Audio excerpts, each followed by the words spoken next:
Kaya pala guys, nawala yung padulasan dito. Dito sa Robinson, General Trias, Cavite kasi ni-renovate. Yan guys, ang dating mataas na padulasan.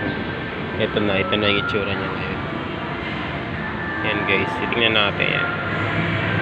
Hindi pa natin alam, hindi pa naman kasi tapos ito kung anong itsura talaga yung balak nila. Yan, tingnan nyo guys. Tingnan nyo po guys yung bagong nire-renovate na padulasan para sa mga bata. Ayan.